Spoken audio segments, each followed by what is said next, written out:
Clip number 845۔ اس clip میں سورہ انبیاء کی آیت نمبر 10 سے 13 تک کی تلاوت، ترجمہ اور تفسیر قرآن صراط الجنان آپ سماعت فرمائیں گے۔ بسم اللہ الرحمن الرحیم۔ ترجمہ، اللہ کے نام سے شروع جو نہایت مہربان رحمت والا ہے۔ لقد انزلنا الیکم کتابا فیہ ذکرکم افلا تعقلون۔ ترجمہ، بے شک ہم نے تمہاری طرف ایک کتاب نازل فرمائی جس میں تمہارا چرچا ہے، تو کیا تمہیں عقل نہیں؟ لقد انزلنا الیکم کتابا، بے شک ہم نے تمہاری طرف ایک کتاب نازل فرمائی۔ ارشاد فرمایا کہ اے قریش کے گروہ، ہم نے تمہاری طرف ایک عظیم الشان کتاب نازل فرمائی جس میں تمہارا شرف اور تمہاری عزت ہے، کیونکہ وہ تمہاری زبان اور تمہاری لغت کے مطابق ہے، تو تم اس کتاب سے کیسے منہ پھیر سکتے ہو؟ حالانکہ غیرت اور عقل کا تقاضا یہ ہے کہ تم اس کتاب کی اور اس نبی کی تعظیم کرو جو اسے لے کر آئے ہیں، اور اس پر سب سے پہلے ایمان لانے والے ہو جاؤ۔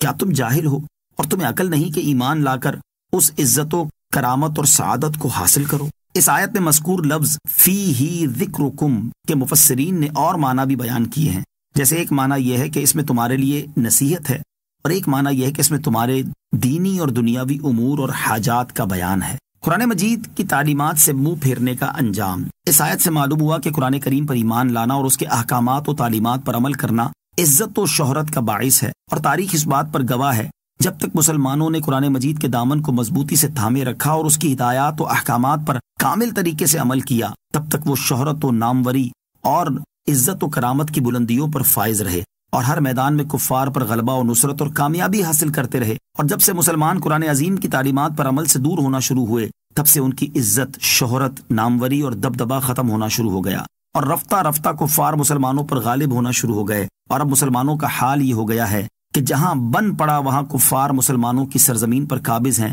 اور جہاں نہیں بن پڑا وہاں مسلمانوں کی اقتصادیات، معاشیات اور در پردہ مسلمانوں کی ذہنیت، سوچ اور کلچر پر قابض ہیں، اور مسلم حکمرانوں کو اپنی انگلیوں کے اشاروں پر نچا رہے ہیں۔ کسی نے کیا خوب کہا ہے کہ وہ معزز تھے زمانے میں مسلمان ہو کر، اور ہم خوار ہوئے تارک قرآن ہو کر، اور درس قرآن اگر ہم نے نہ بھلایا ہوتا یہ زمانہ، نہ زمانے نے دکھایا ہوتا۔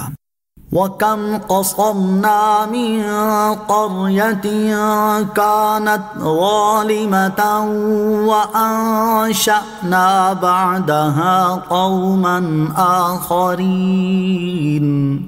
ترجمہ، اور کتنی بستیاں ہم نے تباہ کر دیں جو ظلم کرنے والی تھیں، اور ان کے بعد ہم نے دوسری قوم پیدا کر دی۔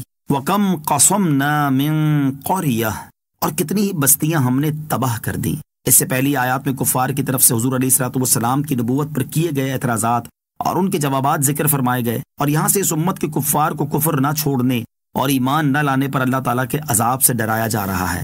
گویا کہ اللہ تعالیٰ نے ارشاد فرمایا، اے کافروں، تم اپنے مال و دولت کی وسعت سے دھوکہ نہ کھاؤ، اور اپنے اموال و اولاد پر غرور نہ کرو، کیونکہ ہم نے بہت سی بستیوں کے کفار کو تباہ و برباد کر دیا، اور ان کے بعد ہم نے دوسری قوم پیدا کر دی، اور جو کچھ ان کافروں کے ساتھ ہوا وہ تمہارے ساتھ بھی ہو سکتا ہے۔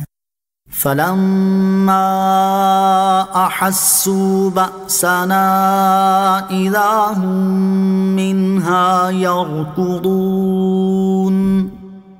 لَا تَرْكُضُوا وَارْجِعُوا إِلَى مَا أُتْرِفْتُمْ فِيهِ وَمَسَاكِنِكُمْ لَعَلَّكُمْ تُسْأَلُونَ۔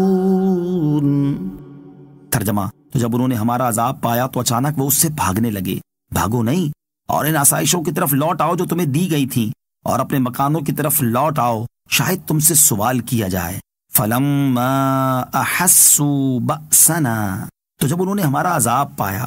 اس آیت اور اس کے بعد والی آیت کا خلاصہ یہ ہے کہ جب ان ظالموں نے اللہ تعالیٰ کا عذاب پایا تو اچانک وہ اس سے بھاگنے لگے۔ اس پر فرشتے کے ذریعے ان سے کہا گیا کہ تم بھاگو نہیں، اور ان آسائشوں کی طرف لوٹ آؤ جو تمہیں دی گئی تھی، اور اپنے ان مکانوں کی طرف لوٹ آؤ جن پر تم فخر کیا کرتے تھے، شاید لوگوں کی عادت کے مطابق تم سے تمہاری دنیا کے بارے میں سوال کیا جائے۔ بعض مفسرین فرماتے ہیں کہ ان آیات میں یمن کی سرزمین میں موجود ایک بستی میں رہنے والے لوگوں کا حال بیان ہوا ہے۔ اس بستی کا نام حصور یا حضور ہے۔ وہاں کے رہنے والے عرب تھے، انہوں نے اپنے نبی علیہ الصلوۃ والسلام کی تکذیب کی اور انہیں شہید کر دیا، تو اللہ تعالیٰ نے ان پر بخت نصر کو مسلط کر دیا۔ اس نے ان کے بعض لوگوں کو قتل کیا اور بعض کو گرفتار کر لیا۔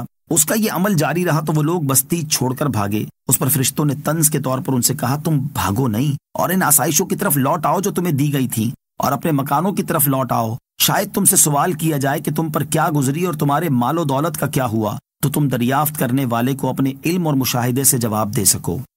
صلو علی الحبیب صلی اللہ تعالی علی محمد صلی اللہ تعالی وسلم۔ مجھے اپنی اور ساری دنیا کی لوگوں کی اصلاح کی کوشش کرنی ہے انشاءاللہ عز و جل۔